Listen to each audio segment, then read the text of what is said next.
aqui, grava aqui, olha bem aqui na minha cara, aqui ó. Aqui ó, aborto é assassinato. Sabe o que Jesus está dizendo aqui para Vintage? Não tenham medo. Vintage, ei, não tenha medo.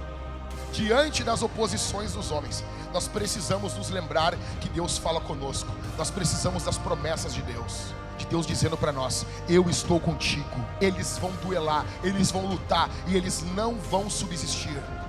Jesus estava com Paulo. Jesus estava do lado de Paulo. Os demônios queriam destruir Paulo. Os demônios queriam acabar com a vida de Paulo. Os homens queriam acabar com o ministério de Paulo. Mas Jesus estava ali do lado, porque Jesus é aquele que está do nosso lado, porque Ele é o Deus conosco. Ele não está distante, Ele está junto da gente. Ele conhece a dor, Ele sabe o que é palmilhar essa terra, Ele sabe o que é ser ofendido, Ele sabe o que é enfrentar a oposição dos homens, Ele sabe o que é confrontar os demônios. Jesus é o Deus conosco. Se você acredita nisso, levanta a sua mão, aplauda o Senhor, glorifique ao Senhor.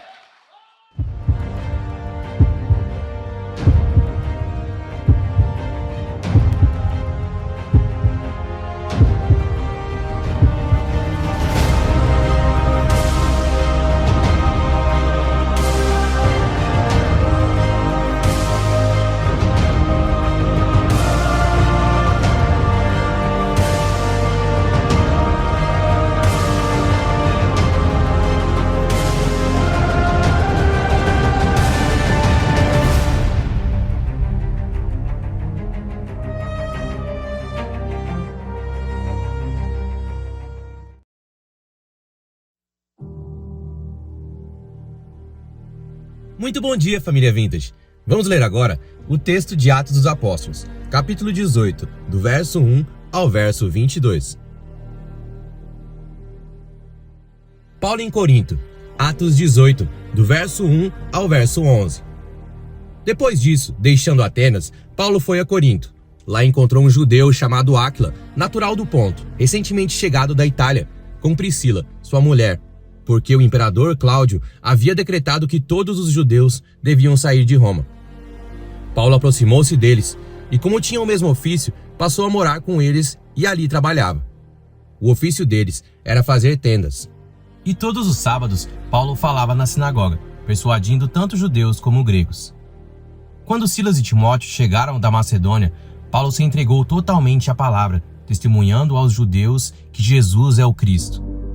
Como eles se opuseram e blasfemaram, Paulo sacudiu as roupas e disse-lhes: que o sangue de vocês caia sobre a cabeça de vocês. Eu estou limpo dele e a partir de agora vou para os gentios. Saindo dali, entrou na casa de um homem chamado Tício Justo, que era temente a Deus. A casa dele ficava ao lado da sinagoga. Crispo, o chefe da sinagoga, creu no Senhor com toda a sua casa. Também muitos dos coríntios, ouvindo, creram e foram batizados. Certa noite, Paulo teve uma visão em que o Senhor lhe disse: não tenha medo. Pelo contrário, fale e não fique calado, porque eu estou com você e ninguém ousará lhe fazer mal, pois tenho muito povo nessa cidade. Assim Paulo permaneceu em Corinto 1 ano e 6 meses, ensinando entre eles a palavra de Deus. Paulo diante de Galho. Atos 18, do verso 12 ao verso 17. Quando Galho era procônsul da Acácia, os judeus de comum acordo se levantaram contra Paulo e o levaram ao tribunal, dizendo: este homem quer persuadir as pessoas a adorar a Deus de um modo contrário à lei. Quando Paulo ia falar, Galho disse aos judeus: se fosse de fato alguma injustiça ou crime de maior gravidade, ó judeus, eu teria motivo para acolher a queixa que vocês estão trazendo, mas como é uma questão de palavras, de nomes e da própria lei de vocês, resolvam isso vocês mesmos. Eu não quero ser juiz dessas coisas.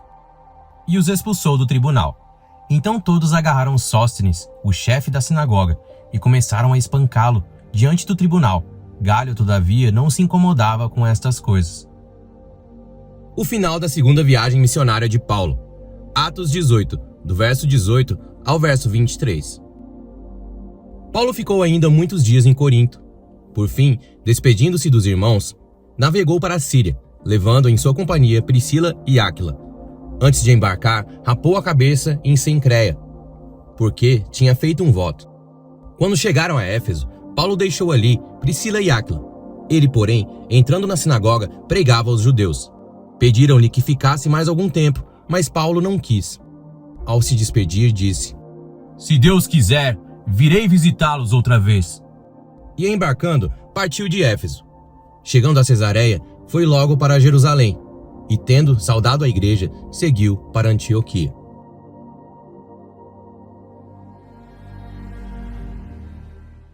Bom dia, Vintage. Pode ser melhor. Muito bom dia, Vintage. Bom dia. Meu nome é Jackson, sou um dos pastores aqui dessa igreja. Eu estou muito feliz em nós estarmos reunidos mais um domingo, mais um dia do Senhor, onde nós nos reunimos diante de Jesus para adorar o Senhor, receber mais do seu Espírito, sermos cheios da presença do Senhor, cantarmos a Ele, ouvirmos a palavra, participarmos dos sacramentos. É uma alegria muito grande. Cara, eu estou totalmente sem retorno, então vocês resolvem aí o que vocês vão fazer, para que lado vocês vão tomar. Então, gente, quem aqui está ligado o que está ocorrendo? Quem aqui usa Twitter? Levanta a mão, eu quero ver você, treteiro. Vamos lá, levanta a mão. Não, de verdade. Todo mundo é da paz aqui. Então assim, aos demais, como é que está sendo a vida de vocês? Tá tudo bem? Tudo bem. Agora, só quem usa Twitter, né? A gente sabe que a coisa está complicada, né? Tá complicado, né, Matheus? Vocês viram as últimas notícias dessa semana? Vocês viram? Quem aqui viu o ET no México? Quem aqui viu? Gente, o governo apresentou um extraterrestre. Não tinha o que acontecer, não tinha o que ocorrer, não tinha coisas para ocorrer. Eu estava falando sobre isso com o pessoal. Eu disse assim, nós estávamos no prédio novo na quinta-feira, e eu disse assim: vocês viram o que ocorreu no México? E os caras: não, pastor, ninguém usa Twitter ali, então está todo mundo em paz. Está todo mundo feliz, né? Veja, nós estamos vivendo dias extremamente complicados. Pessoal, eu vou pedir para a galera, abre parênteses aqui, isso aqui, eu tenho que pausar a pregação para falar isso para vocês. Isso aqui não pode ficar assim. Isso aqui, ó, sério, pessoal do backstage, tem que ter essa fita amarela aqui no palco, aqui, ó. Isso aqui pode dar um acidente terrível, além de ficar feio pra caramba ali, um negócio pendurado ali, tá bom? Tem que arrumar essa fita amarela aqui, ó, porque quem tá aqui em cima não precisa de ter um limite certo para não cair aqui de cima. Se eu cair, vocês vão gravar, vão lá rir da minha cara, e eu não quero deixar isso para vocês, tá bom? Já caí num batismo, quem tava lá viu, quem não viu não vai ver mais, ok? Então resolva isso aqui, gente, por favor. Se não conseguir, me avisa que eu venho aqui durante a semana e resolvo. Então, nós estamos vendo agora o nosso Supremo Tribunal Federal legislando a favor do aborto. Deixa eu dizer uma coisa para você aqui, grava aqui, olha bem aqui na minha cara, aqui, ó. Aqui, ó. Aborto é assassinato. Eu vou repetir isso aqui. Aborto é assassinato. Aborto é assassinato. Primeiro. Em segundo lugar, aborto é racismo. O maior número de crianças abortadas são crianças negras. De cada 3 crianças abortadas, 2 são negras. Se você defende o aborto, você é um racista imundo. Você é da mesma laia de Hitler. Aborto é uma atitude satânica. Aborto é uma atitude demoníaca. Dos maiores, provavelmente o aborto é um dos maiores ou o maior crime que pode se haver, que pode se existir no mundo, porque nada é mais vil do que você, adulto, atentar contra a vida de um ser indefeso. O fato de se discutir aborto já é uma tragédia. Ah, eu sou a favor de plebiscito. Vamos ver se vamos ter aborto ou não. Você é a favor de plebiscito para isso? Então eu sou a favor de plebiscito para saber se os políticos podem viver ou não. Vamos fazer um plebiscito então para saber se os ministros do STF podem viver ou não.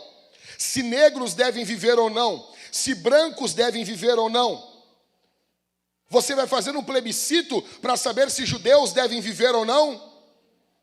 Aí pessoas vêm com um argumento dizendo o seguinte: mas é só não abortar. Agora jogue esse argumento para outras questões. Tu é contra o estupro? É só não estuprar. Deixa os outros estuprar. Não é um argumento burro. Não é um argumento demoníaco.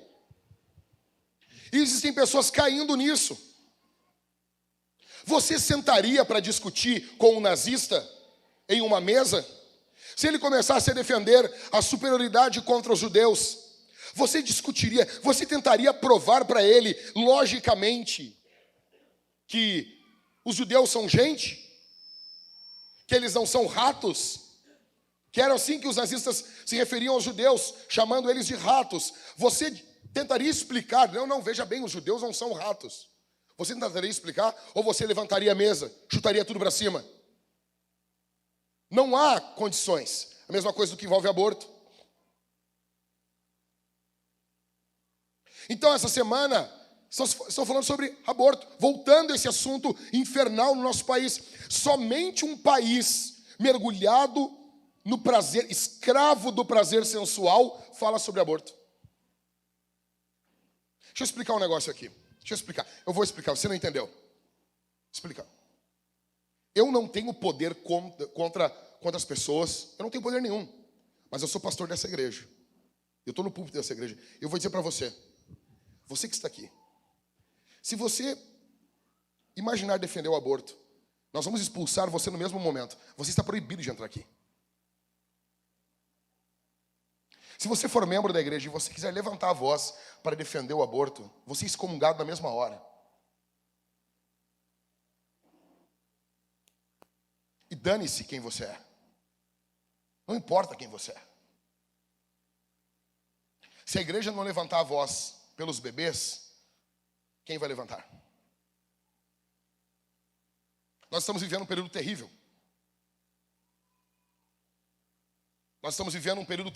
Então, volta a se falar também sobre extraterrestres. É engraçado? É.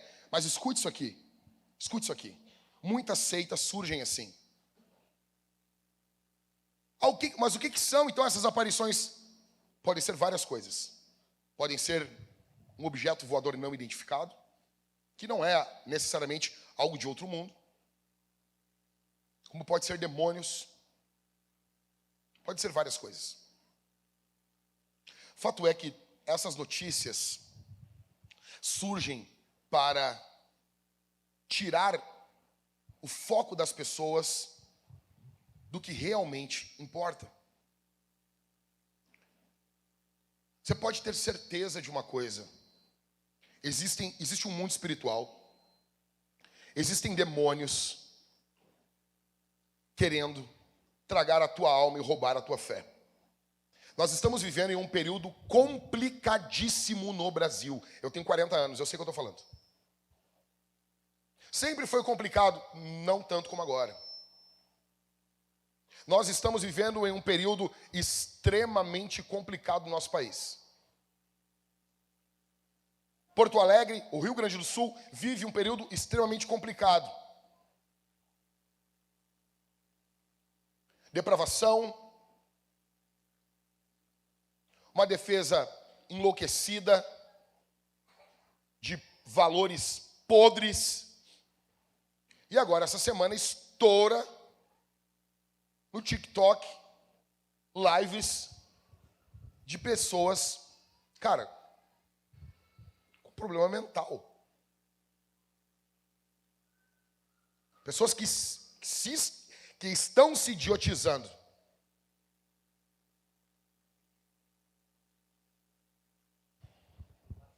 Aí você vê uma bestialização do ser humano, uma idiotização do ser humano, uma burrificação em massa. Enquanto isso, há uma manipulação das massas. E nós estamos vendo os nossos jovens, o futuro do nosso país, rumando pelo caminho da mediocridade. Sabe, eu estava conversando essa semana com o pastor Leon, ele esteve no Paraguai, e eles estavam lá, e 90% dos missionários que estão indo para as nações são idosos. Porque os jovens não têm tempo.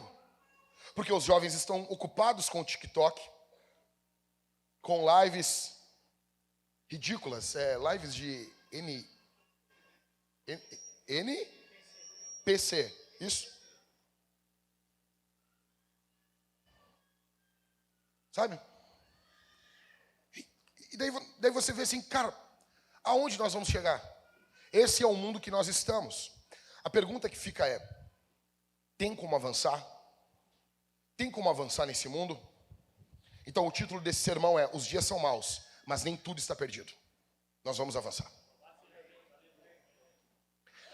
O apóstolo Paulo, ele estava vivendo em uma cidade, ele chega agora no capítulo 18, o Pedro leu conosco aqui, ele chega em uma cidade extremamente depravada. Corinto era uma cidade muito depravada.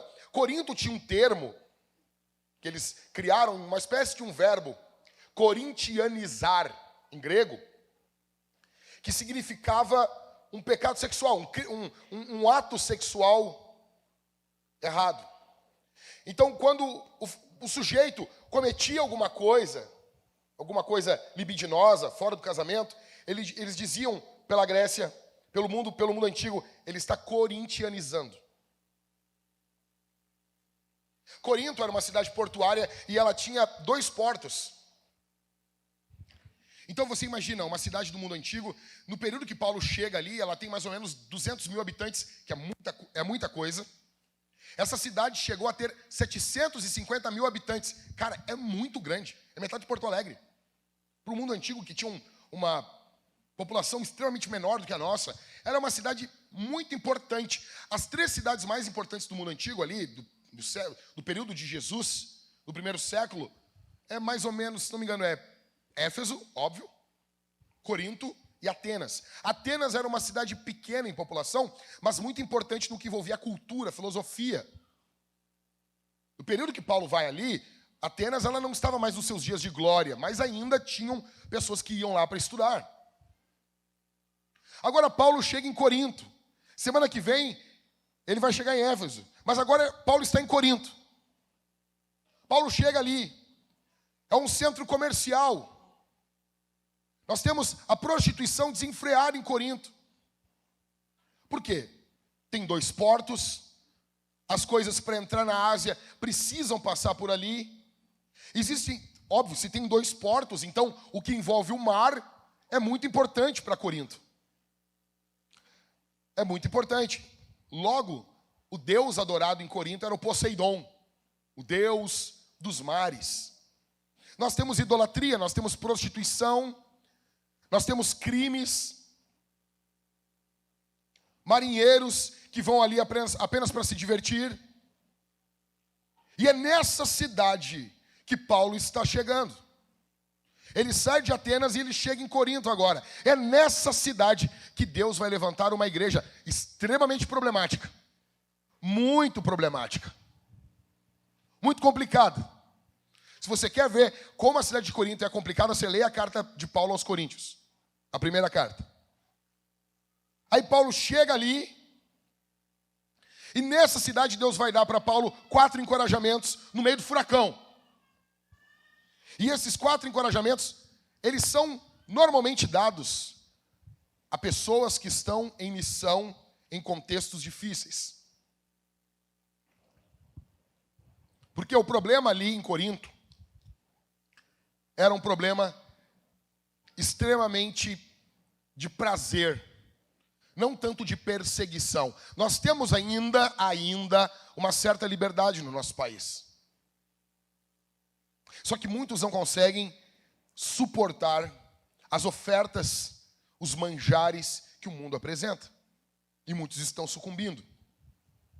Nesse contexto, Deus dá para Paulo 4 encorajamentos, para que Paulo continue avançando. Veja, o primeiro encorajamento que Deus dá para Paulo. Deus encorajou Paulo através de um time fabuloso. O time de Paulo é um time muito bom. O que é isso, cara? Resolve aí, meu. Levanta, desliga ali, não sei. Pelo amor de Jesus. Bora.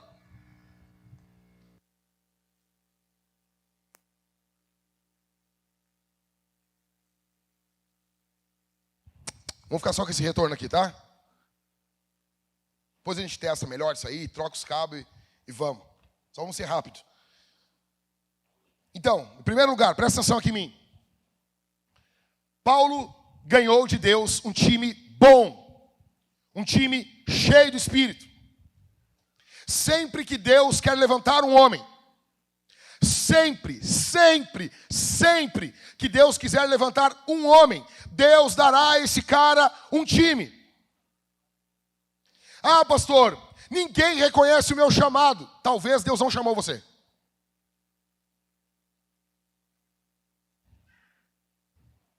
Ponha isso no seu cachimbinho e fume. Durma pensando nisso. Talvez Deus não chamou você. Ninguém vê chamado em você, ninguém apoia você. Pastor, ninguém me apoia. Ninguém. Mas Deus me apoia. Como que tu sabe que Deus te apoia? Como que tu sabe que Deus está com você? Sujeito sai aqui da igreja, eu vou plantar uma igreja, a gente chama ele, tu não tem condições. Mas quem são vocês para dizer que eu não tenho condições? São pastores. Não tem condição nenhuma. Aí chama os amigos, não tem condições. Chama os amigos, os irmãos da igreja, não tem condições. Chama a mulher do camarada, não tem condição, pastor, desse camarada plantar uma igreja. E ele vai, baseado numa visão carnal.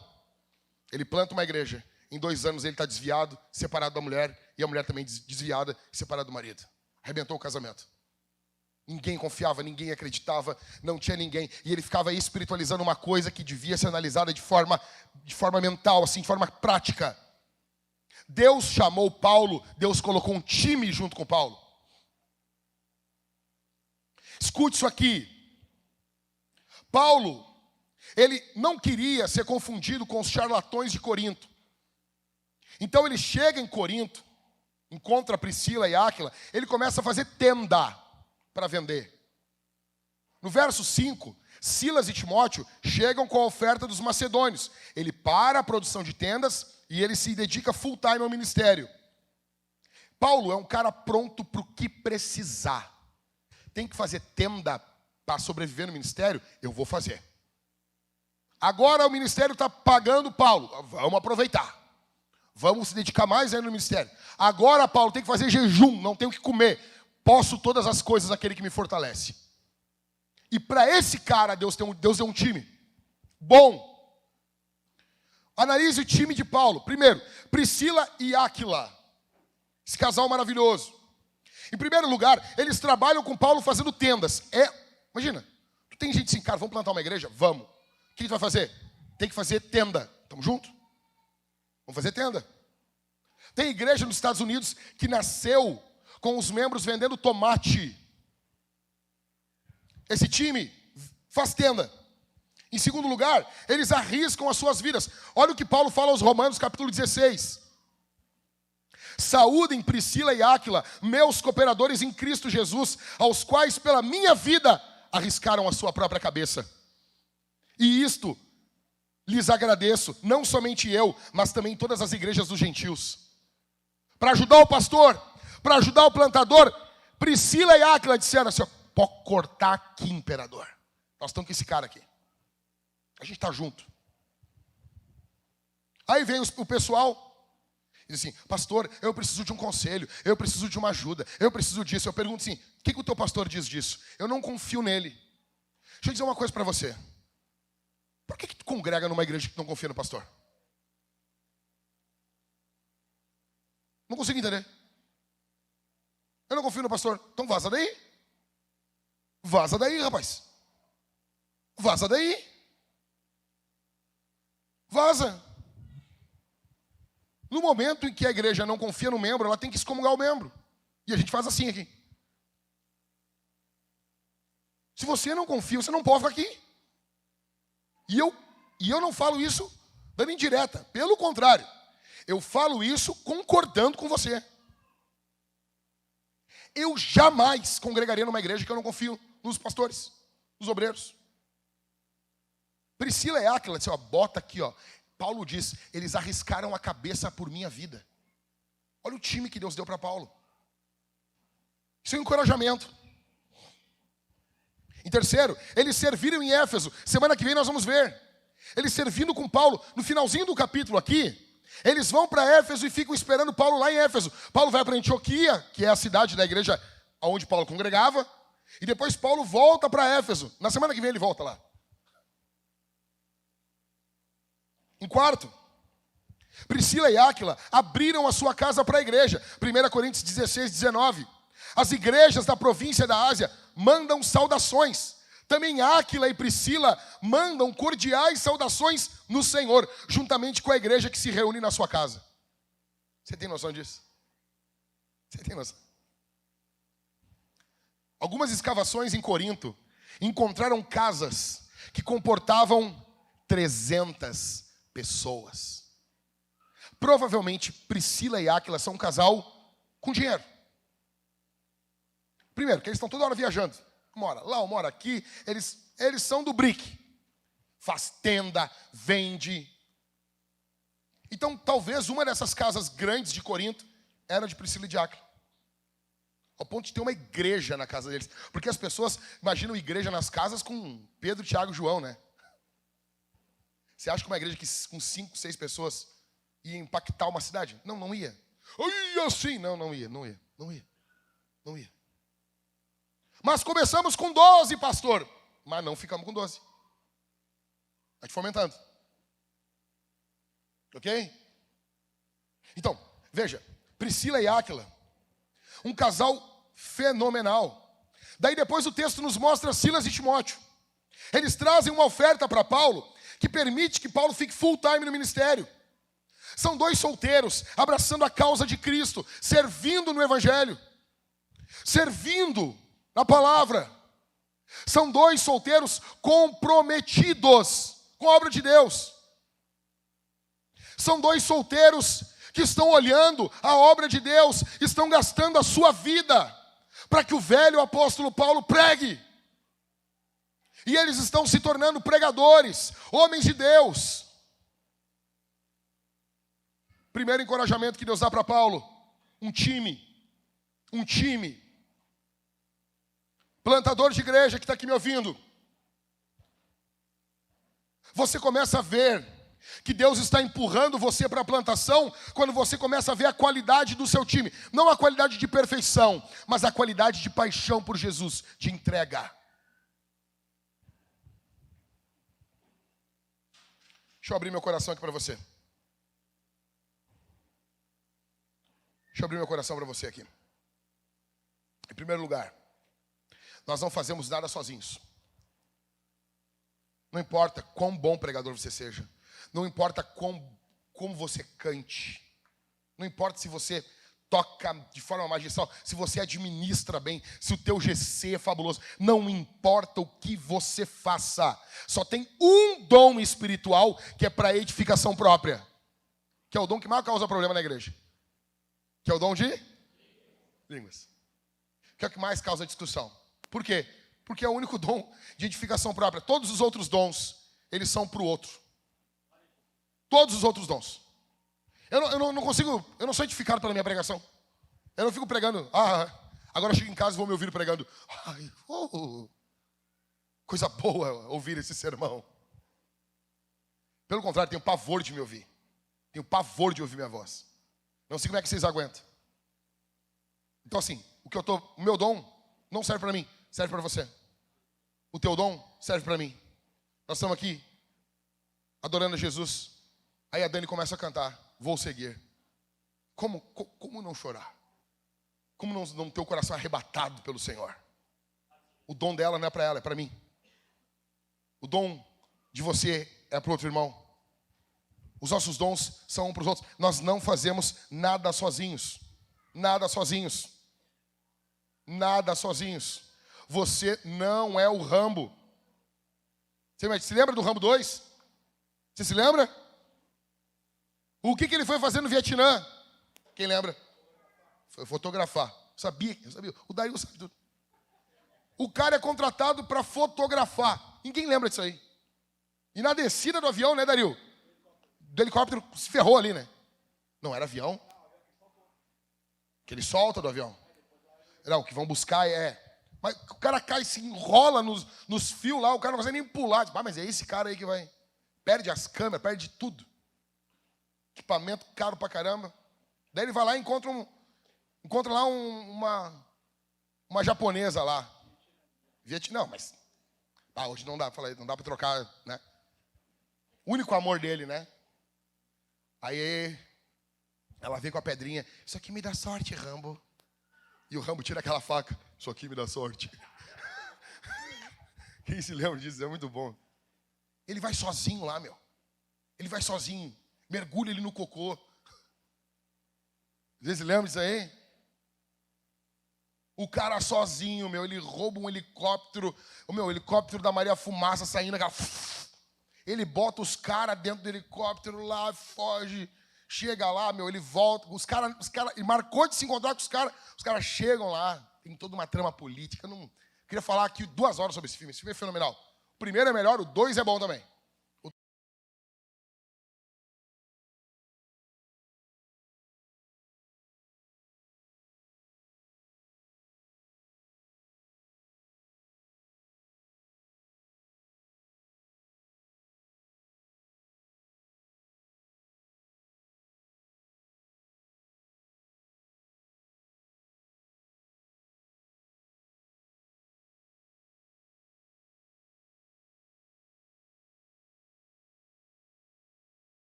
Cheio dos gatos aí, né?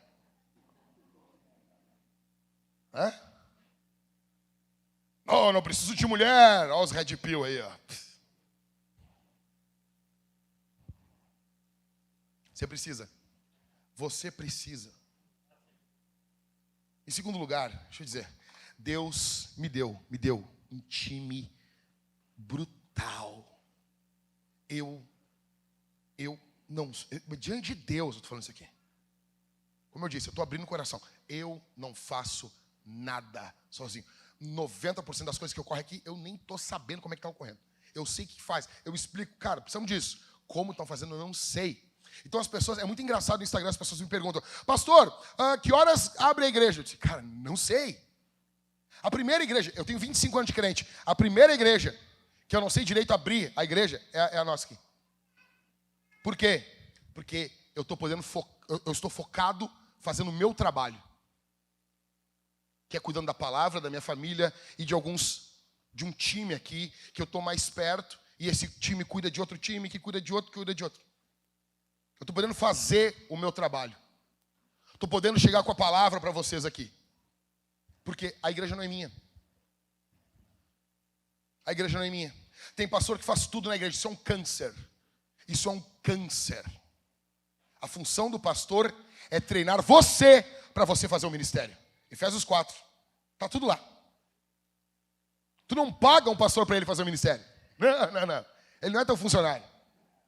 A igreja paga uma côngrua para o pastor para ele chegar aqui e desafiar você. É para isso. E eu sou muito grato ao time que Deus me deu. Eu sou grato pela tua vida. Eu sou grato pelo teu empenho. Eu sou grato pela tua dedicação.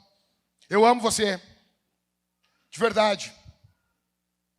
Nós vamos fazer muitas coisas juntos ainda. A gente vai envelhecer trabalhando, servindo, discutindo, rindo, chorando. E no final da nossa vida, nós vamos poder dizer... O cara, ele vai falar a frase de Paulo. Ele vai falar, né? Guardei. Não, nós vamos dizer, se chorei ou se sorri. O importante é que emoções eu vivi. Essa vai ser o final da nossa vida. Em terceiro, eu preciso de você. Eu preciso de você. Mas tu também precisa de mim. Você precisa de quem está do teu lado, hein? Eu vou falar um clichêzão aqui, mas dane-se. Juntos nós somos mais fortes. Eu sei que é clichê. Eu sei que é frase de Rick Warren. Eu sei disso. Mas o cara é bom. Tá? Mas a gente é mais forte junto. Junto a gente é muito mais forte. Podemos fazer muito mais. Podemos avançar. Podemos proclamar. Podemos pregar. Podemos enviar. Podemos curar. Podemos ajudar. Em quarto, Deus pode fazer coisas maravilhosas através de casais aqui em nossa igreja. Olha o caso de Priscila e Áquila. Eles são uma bênção. Eles são um casal cheio de espírito. Deixa eu dizer uma coisa. Deus uniu você com a sua esposa para quê? Para quê? Ah, pastor, é para nós fazer fugue-fugue. O cara ficando velho, perdendo freio, né?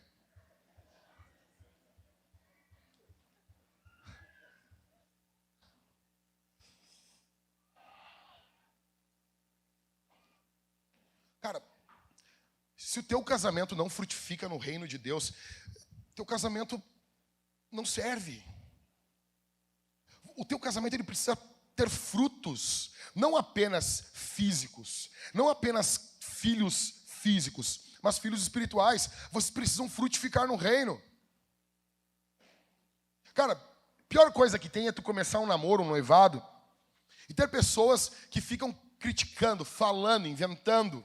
Quando a Thalita e eu começamos a namorar, isso lá em 2003, fazem 20 anos. Passou muito rápido.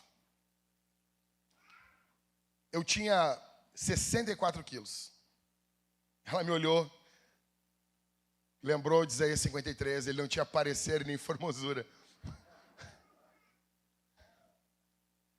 Aí eu olhei e disse, não, vai dar um caldo, é nóis.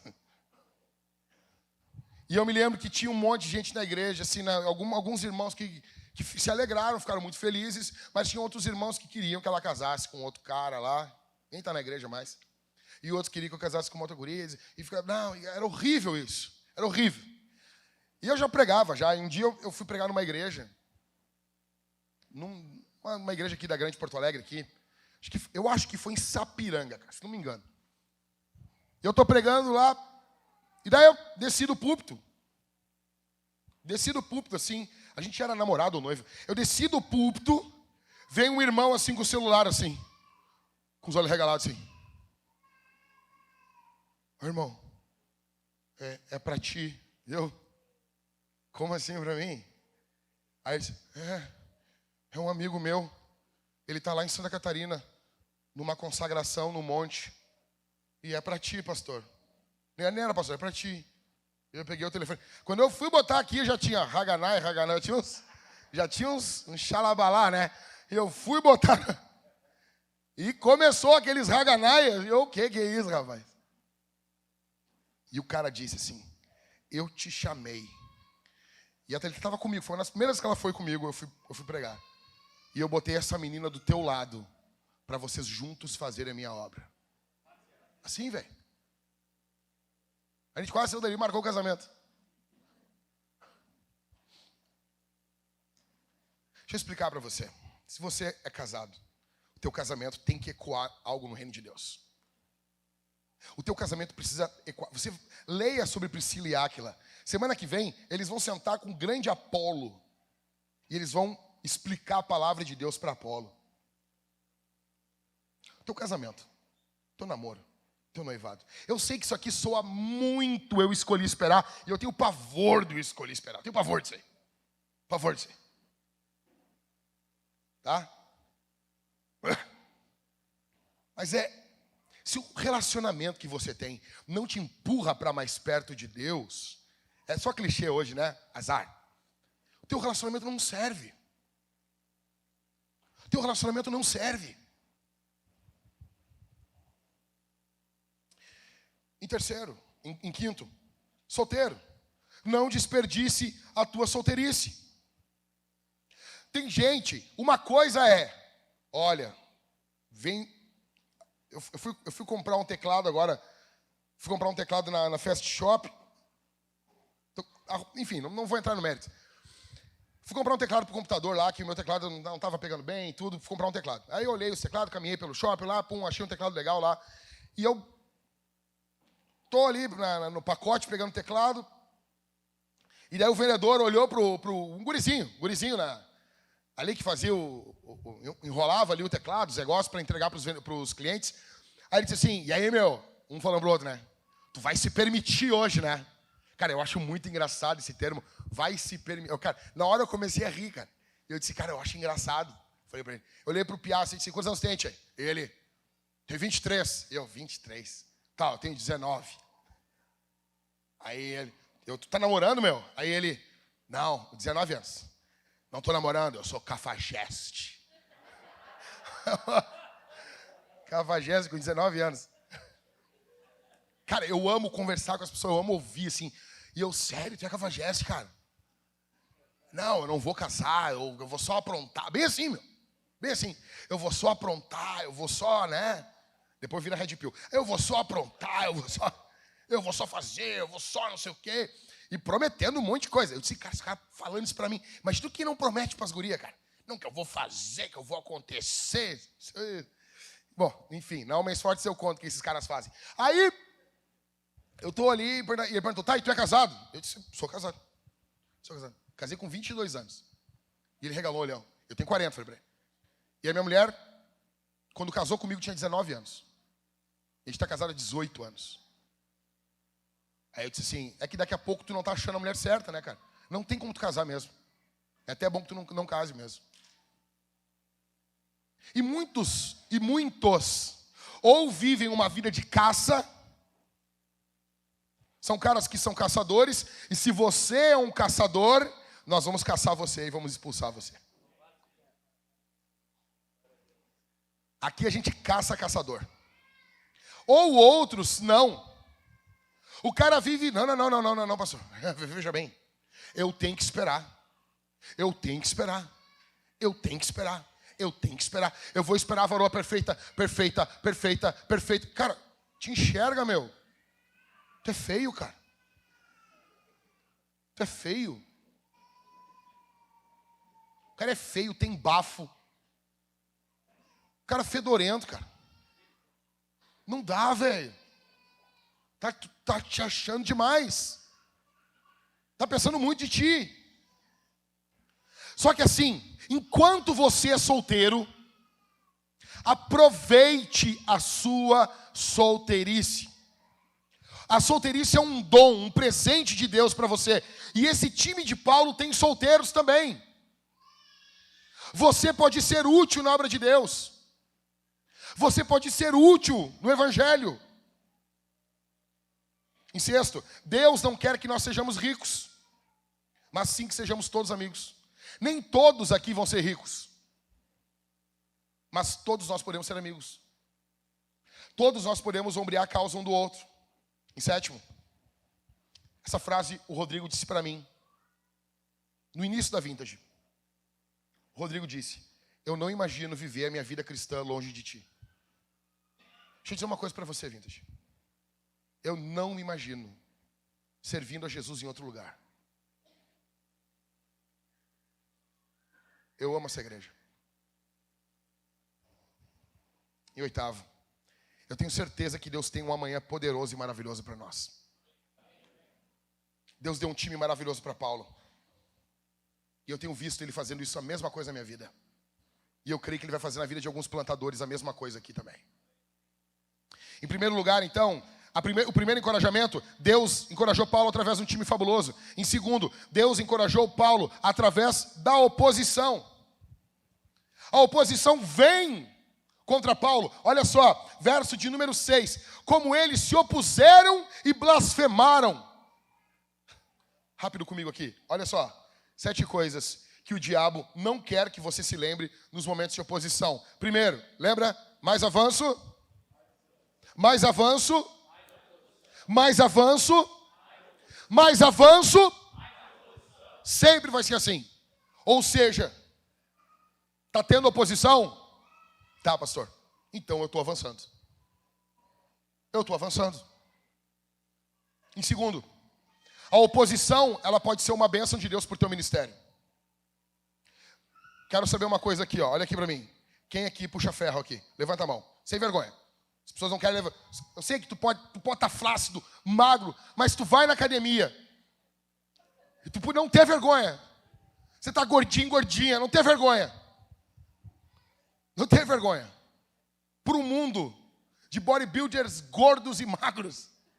Vamos lá. Eu vou representar você. Levanta a mão aí, bem alto. Quem treina? Vamos lá. Uns vão demorando.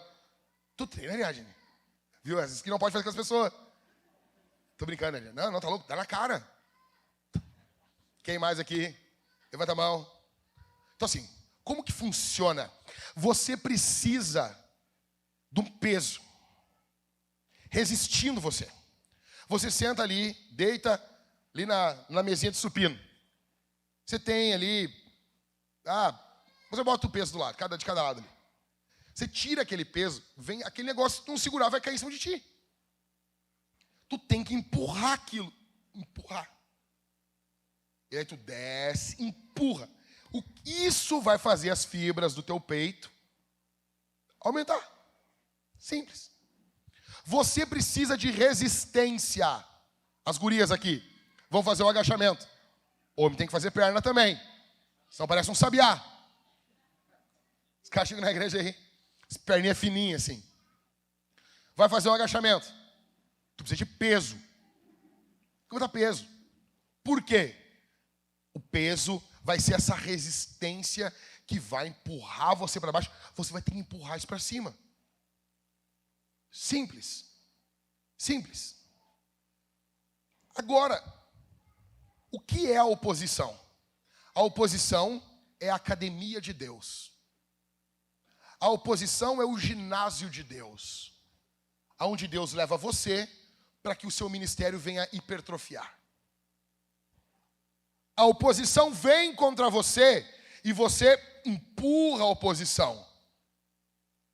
O peitoral do teu ministério vai crescer.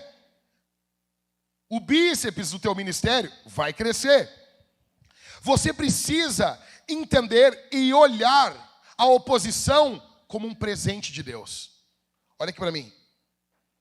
Imagina agora alguém dar uma academia para você. Imagina assim, alguém chega com 60, 70 mil reais, com 100 mil reais, e ela compra os aparelhos básicos de uma academia e ela dá para você. Essa pessoa está sendo boa com você ou não? Sim ou não? Sim. Mas o que ela está dando para você? Peso. Peso. Para você empurrar. Existem dois movimentos na academia, que é empurrar e puxar. É só isso. Tudo se resume em push-pull. É isso. Então, cara, a oposição, ela é um presente de Deus para o ministério. Deus está encorajando Paulo. Então veja, o diabo não quer que você pense isso. O diabo quer que você olhe para a oposição. Ela é ruim, ela vai exigir de você. Mas o diabo quer que você e eu nos desesperemos diante da oposição. Ei, pera aí um pouquinho. A oposição nos prepara para níveis mais elevados do ministério. Eu vou repetir. A oposição prepara mulheres e homens comuns para eventos extraordinários. Deus está preparando Paulo para eventos muito mais sérios. Em terceiro, o diabo não quer que você se lembre disso. Deus abre portas que o diabo não consegue fechar. 1 Coríntios 16, 9 diz assim: porque uma grande porta, uma grande e oportuna porta se abriu para mim e a muitos adversários.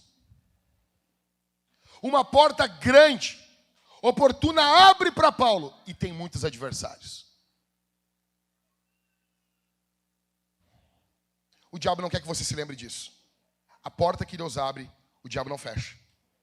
Só que Deus vai abrir um caminho para você e terão adversários. E você fica pensando, e agora? Será que o Senhor Deus está comigo? E agora? Será que nós vamos avançar? E agora? Será que vamos conseguir?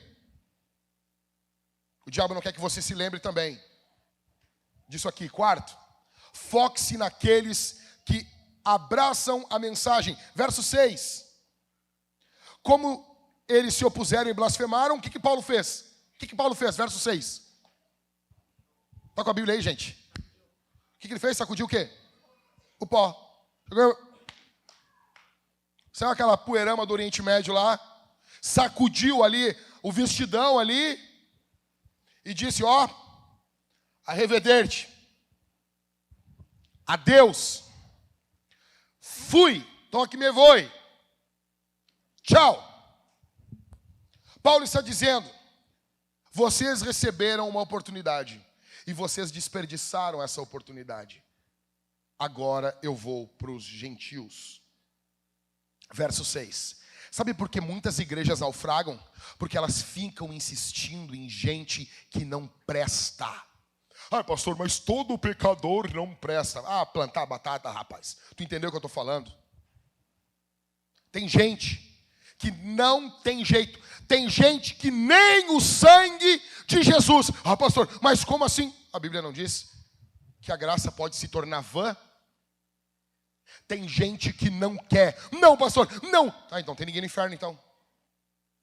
Não tem ninguém no inferno. Não adianta. Tem gente que a igreja vai insistir, vai insistir, vai insistir, vai... Velho, deixa eu explicar. Se você não der frutos, você vai ser cortado, velho. O Espírito que age em você, ele tem que ter alguma manifestação de poder na tua vida. Você tem que ter poder. Você vai pecar, você vai errar, mas você vai crescer em arrependimento. Você vai crescer em santificação. O poder de Deus tem que crescer em você contra o pecado. Que Espírito Santo é esse que age em você? Você não consegue vencer a mentira. Você não consegue vencer nunca a pornografia. Que é isso, cara?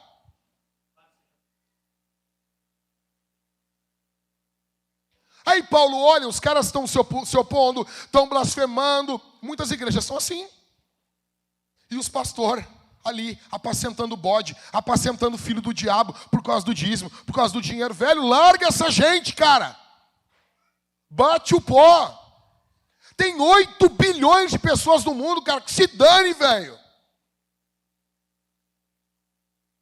Aí, a gente tem casos, os líderes aqui da igreja vão confrontar o camarada.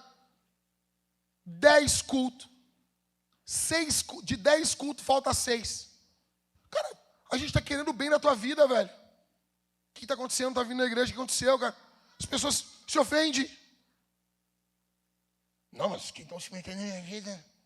Não, ninguém... Como é que é? Se metendo na minha vida. Que vida relaxada essa tua, rapaz. Tu mora na Alvorada, dirige um Chevette, tu acha que alguém que está preocupado com a tua vida, rapaz? Aí o cara posta lá no Facebook, não me inveje, trabalhe com Clio. Nós estamos querendo bem na tua vida, ô animal. Eu estou preocupado contigo, cara. Que estão gastando tempo, cara. Uma balaca. Uma balaca. O cara chega, eu dei R$300 de oferta. Ah, mas tá louco. Mas isso aí, acabou. Nós estamos cuidando de ti, rapaz. Estamos cuidando. Olha o que a gente gasta em tempo contigo. Em tempo. Se tu vai num... Aí, o cara se formou ontem. 20 e poucos anos. Psicólogo, resolve todos os problemas. Não estou falando de todos os psicólogos, tá bom? Se eu falar isso aí, psicólogo... é fobia contra... Não, fica tranquilo. Tem gente boa. Mas assim, 300 pila uma consulta. Tu tá achando o quê? Nós gastamos um tempão contigo. Nós gastamos dinheiro contigo. Nós estamos sempre cuidando de ti, cara. Bate o pó, velho. Bate o pó. A gente quer o teu bem só. Nós queremos o bem da tua família. Nós queremos cuidar de você. É só isso. Daí o líder de GC pergunta, o que aconteceu? Não conseguiu ler a Bíblia ontem. O que foi? Tipo assim, coisas simples. Não, eu estou se metendo na minha vida. Quer dizer então que se eu não ler a Bíblia, eu não sou... Não é. Não é. Quer dizer, esse do quer dizer então é... Quer dizer então que roupa define, cara? Define sim. Define sim. Ah, plantar batata. Define. Roupa define caráter? Define, cara. Define. Mostra quem é. Se tu é um servo de Deus. Se tu serve a Jesus, tu vai andar pelado? desconfia de quem mostra muito, hein? Desconfia. Tá, serva de Deus, vai mostrar, vai lá com as tetas de fora. Pessoal de fora do estado, aqui nós falamos tetas. As pessoas de fora do Rio Grande do Sul, elas ficam ofendidíssimas. Ela, ai, teta, falou teta. Teta, teta, teta, teta, teta. Acabou. Ok? Teta. Teta. Teta, tetinha, tetão. Acabou. Teta. No Rio Grande do Sul a gente fala assim, cara. Não é normal pra nós aqui. Sou do Rio Grande do Sul. Meu, é engraçado o carioca ficar ofendido. Caraca, vocês falam isso? Ah, tá bom.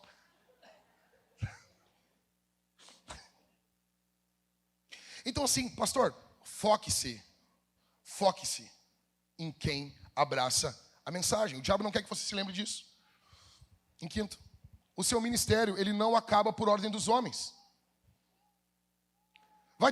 Terão casas que vão se abrir para você. Verso 7, saindo dali, entrou na casa de um homem chamado Tício Justo, que era temente a Deus. A casa dele ficava do lado da sinagoga. Os judeus cheios de onda, cheios de balaca. O Paulo, não querem me ouvir aqui na sinagoga?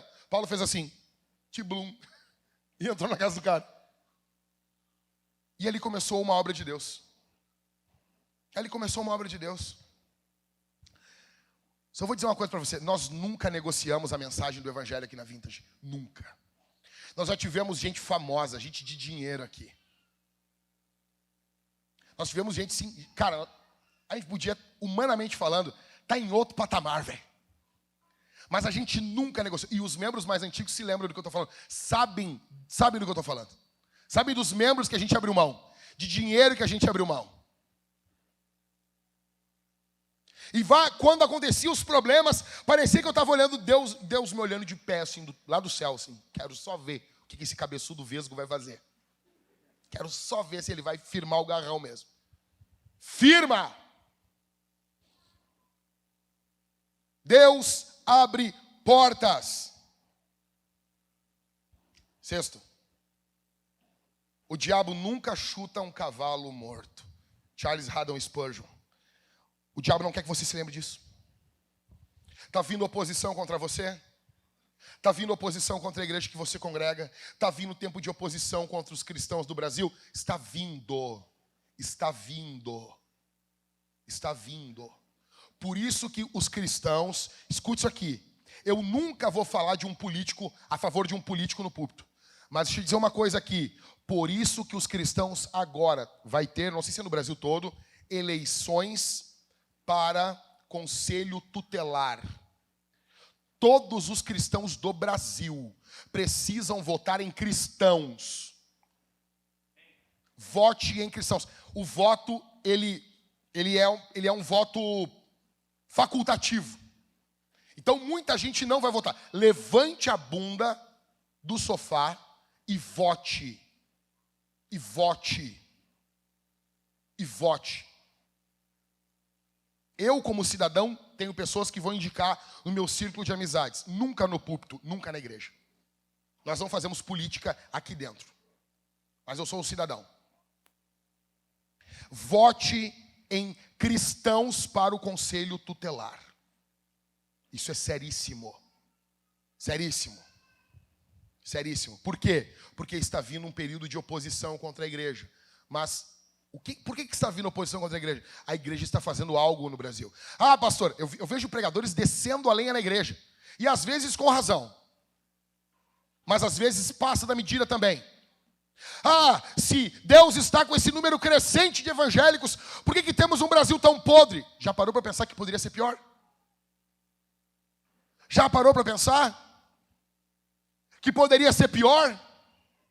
Já parou para pensar que a situação do Brasil poderia ser muito pior? Eu não conheço no Brasil uma igreja de uma cidade tão linda, tão forte como a igreja do Rio de Janeiro. E olha o estado do Rio de Janeiro. Ah, mas então a igreja não está fazendo diferença nenhuma. Você já foi no Rio de Janeiro, cara? Eu vou várias vezes por ano lá, cara. Você tem noção que a igreja faz daquela cidade? Seria extremamente pior. Agora ficou bom. Não, hoje é o dia, né? Hoje é o dia. O bagulho ilumina a alma. Assim eu fico vesgo, cara. Vocês veem isso aí, cara. Correndo. 7. Prefiro a oposição dos homens e dos demônios do que a oposição de Deus. Eu não sei você. Eu não quero. Eu quero lutar contra os demônios. Ok? Ok? Vamos lutar contra os demônios? Amém? Amém? Sem medinho? Sim, né?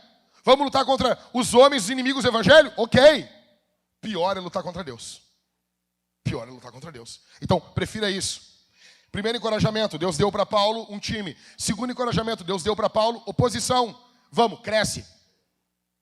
Terceiro encorajamento, Deus encorajou Paulo através das palavras de Jesus. Leia comigo do verso 9 até o verso 11. Certa noite, Paulo teve uma visão, em que o Senhor lhe disse: não tenha medo. Pelo contrário, fale e não fique calado, porque eu estou com você, e ninguém ousará lhe fazer mal, pois tenho muito povo nessa cidade. Assim Paulo permaneceu em Corinto 1 ano e 6 meses, ensinando entre eles a palavra de Deus. Olha isso aqui, cara. Terceiro encorajamento. Deus encorajou Paulo através das palavras de Jesus. Diante das oposições,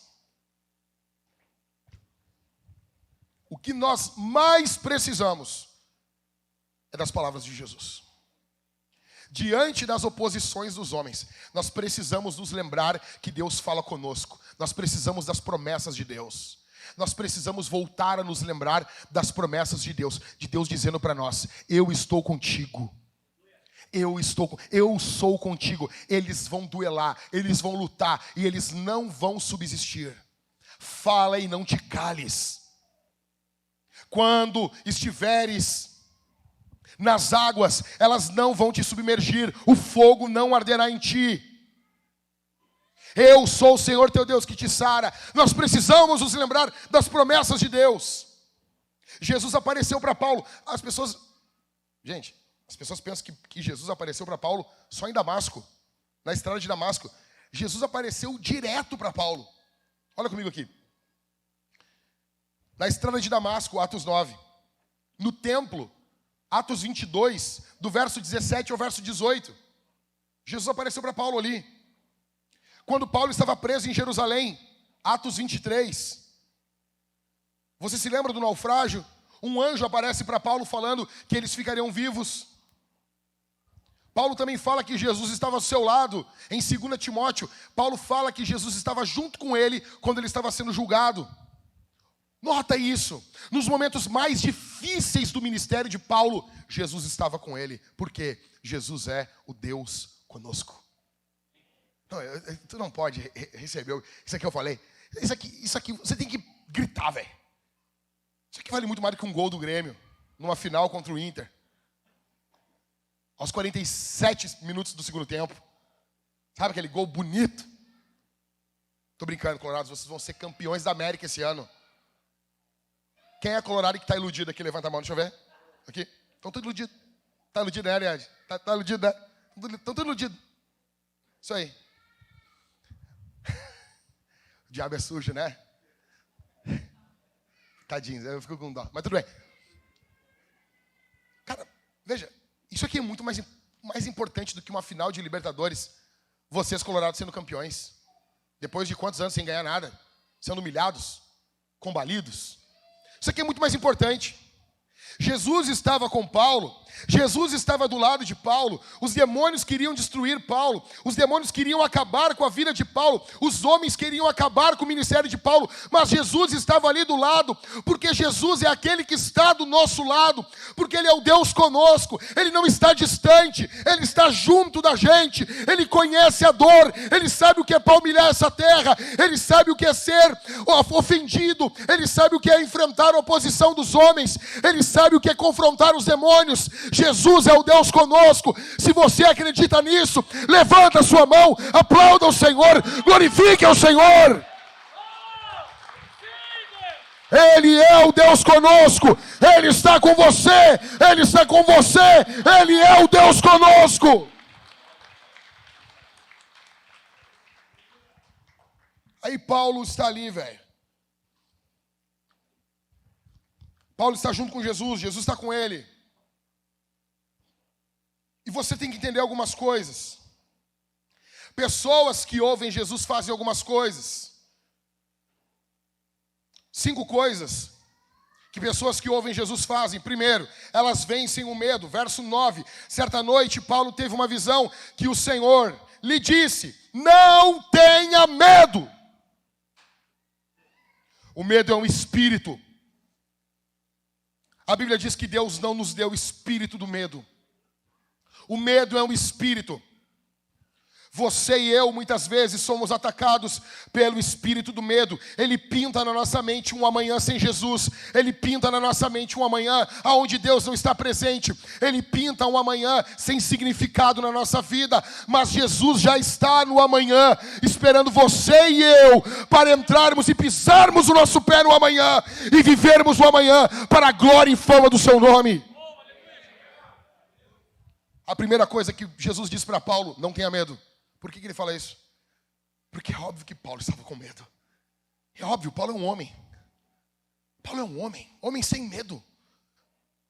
Paulo está ali em Corinto, oposição o tempo todo chicote, o tempo todo paulado, o tempo todo, uma hora a cabeça falha. Daí o Senhor aparece para Paulo. Imagina isso, a primeira coisa que Jesus fala para ele: não tenha medo. Uau! Esse é o Jesus que conhece os nossos corações. Esse é o Jesus que conhece as nossas emoções. Esse é o Jesus que conhece as nossas fraquezas.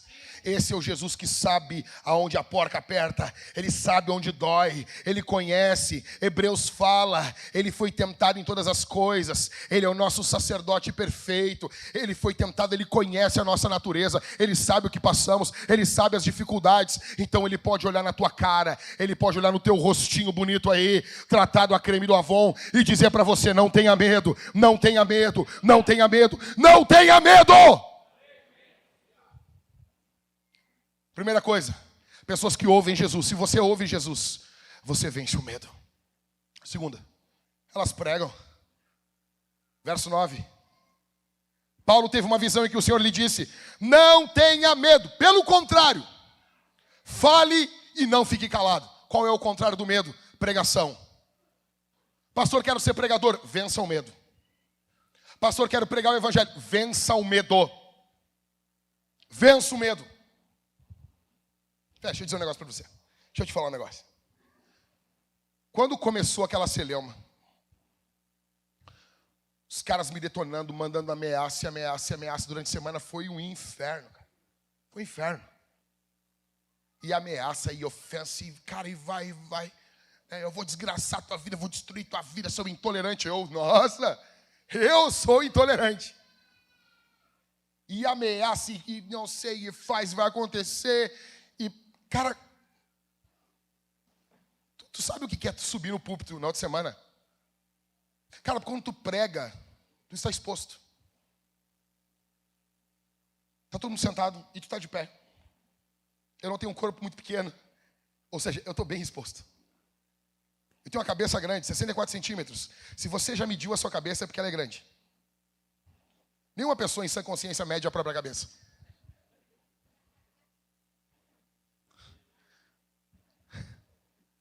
Não é normal isso.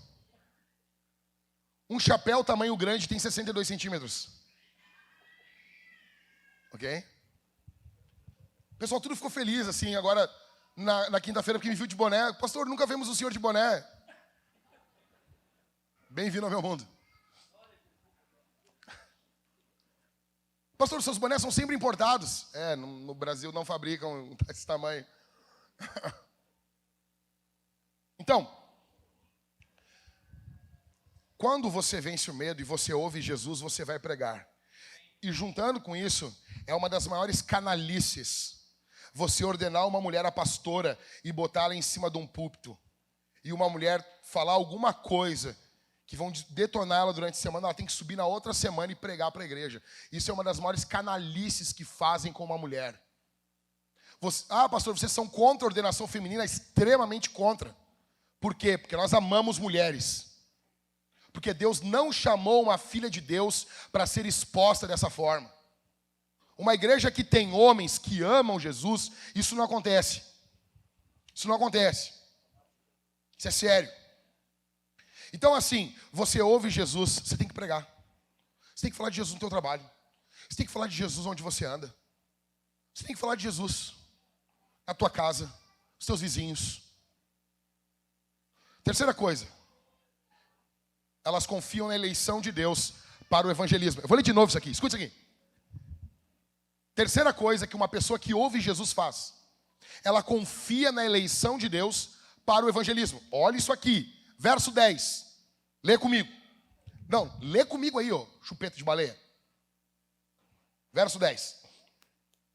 Jesus diz para Paulo: porque eu estou com você, contigo, e ninguém ousará lhe fazer mal, pois tem o quê? Pô, gente. Pois tenho muito povo nessa cidade. O que Jesus está falando para Paulo? Jesus está falando para Paulo assim: Paulo, não tenha medo, fala e não fique calado. Ninguém vai fazer mal para ti. Olha isso, cara. Aí Jesus dá um porquê. Porque eu tenho muito povo nessa cidade. Quem são esse muito povo? Quem é esse muito povo? São os eleitos. Jesus tinha muitos eleitos em Corinto. Aí, o calvinista chatão vai dizer o quê? Então não precisa pregar. O ultra-calvinista. Nós somos uma espécie diferente de reformados. O cara chega aqui, porque Calvino, o cara já revira os olhos assim. A gente gosta deles, dos reformadores. Mas assim, nós não estamos aqui para ficar especulando a eleição. Olha o que a palavra de Jesus sobre eleição vai provocar em Paulo. Presta atenção. Jesus vai falar para Paulo que ele tinha muitos eleitos em Corinto. Logo, Paulo devia pregar. Algumas pessoas pensam assim: como assim, pastor? Se eles são eleitos, não precisa de pregação. Aí que tu te engana. Porque eles são eleitos. Você tem uma certeza. Você vai pregar e eles vão ouvir e vão aceitar Jesus. Porque eles são eleitos. Então eu vou fazer isso só com umas pessoas. Essa é a grande beleza do game. Você não sabe onde eles estão, então você tem que pregar para todo mundo. Só que Jesus deu uma certeza para Paulo. Paulo, olha essa cidade. Olha essa cidade. Uma cidade depravada, uma cidade imoral, uma cidade suja, uma cidade cheia de pecado. Jesus olha para Paulo e diz assim: eu tenho muitos eleitos aí, Paulo. Não tem medo. Prega. Ou seja, Jesus estava chancelando e dizendo: eu vou confirmar teu ministério nessa cidade. Sabe o que Jesus está dizendo para nós? Sabe o que Jesus está dizendo aqui para Vintage? Não tenham medo. Vintage, ei. Não tenha medo. Falem e não se calem. Por quê? Porque Jesus tem muita gente ainda em Porto Alegre. Jesus tem muita gente que vai vir para a fé ainda em Porto Alegre. E os eleitos são chamados aonde? Pelo chamado da pregação do evangelho. Eu chamo um chamado exterior.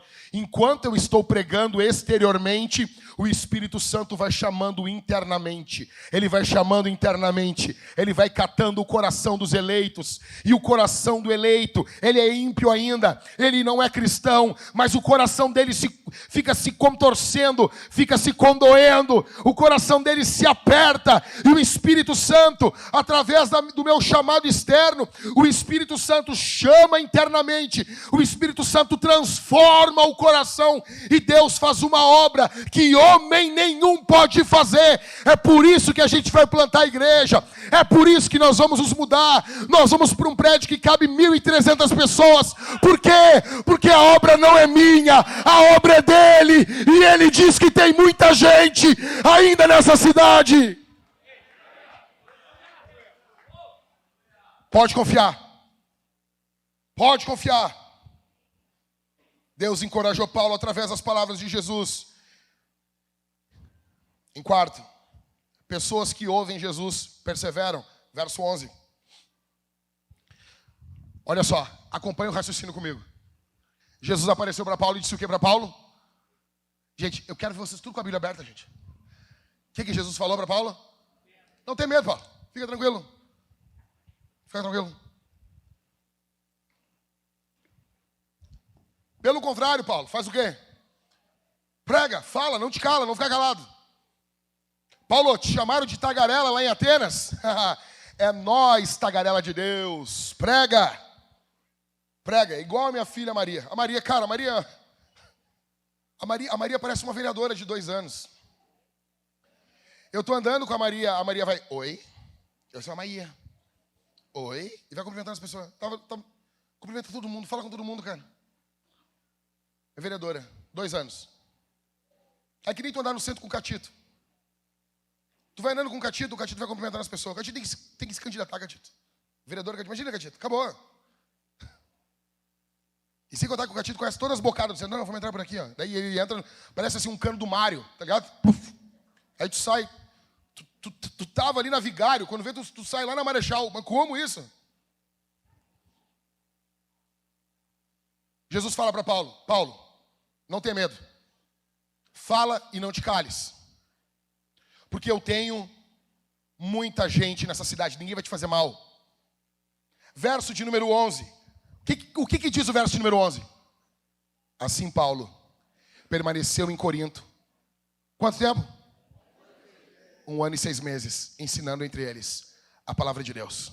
Quem ouve a palavra de Jesus, vai vencer o medo, vai pregar, vai confiar que Deus salva no evangelismo. E em quarto, vai perseverar.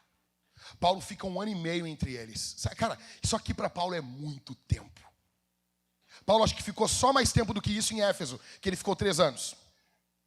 É muito, muito, muito tempo. Depois ele volta para Corinto.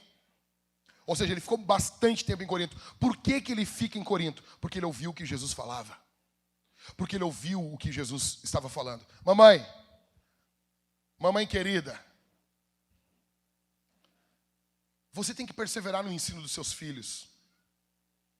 E muitas mães aqui acabam se perturbando. Não querem pregar para os seus filhos, não querem falar de Jesus, vão se desanimando. Os teus o teu filho, a tua filha, pastor, ele não dá sinais de um convertido. Persevera. Persevera. E se você não está perseverando, meu conselho para você, ouça antes de ensinar as palavras de Jesus. Medite na palavra, medite na Bíblia, medite na Escritura e persevera. Por que Paulo perseverou em Corinto? Porque ele ouviu o que Jesus falou com ele antes. Antes de Paulo abrir a boca para pregar, ele ouviu o que Jesus estava dizendo. Antes de ensinarmos os nossos filhos, nós precisamos ouvir Jesus. Nós precisamos de pais e mães cheios do Espírito Santo.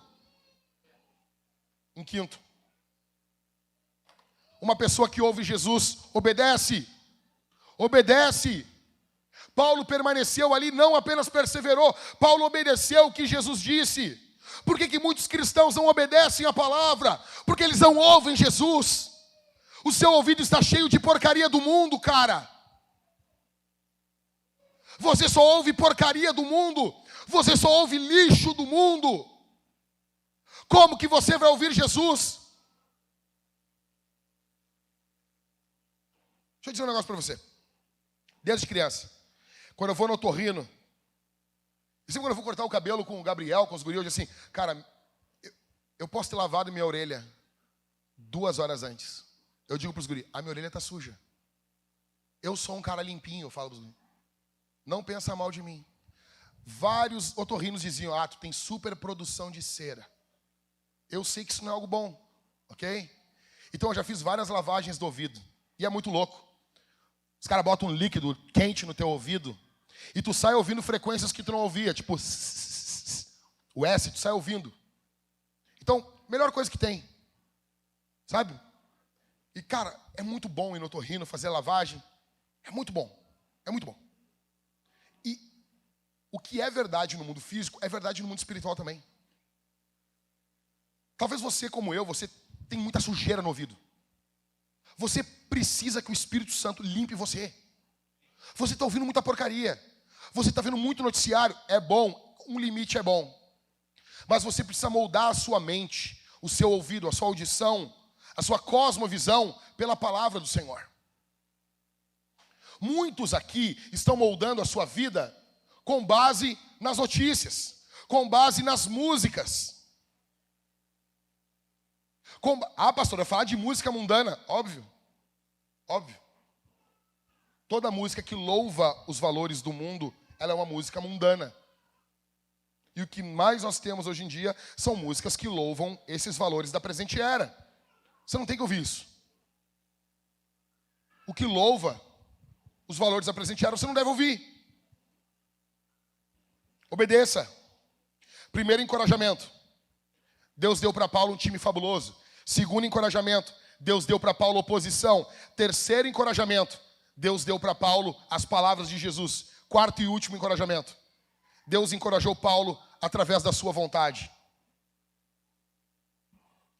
Paulo é um homem experimentado. E ele sabia que a vontade de Deus, olha, presta atenção aqui. A vontade de Deus para a vida dele era algo seguro.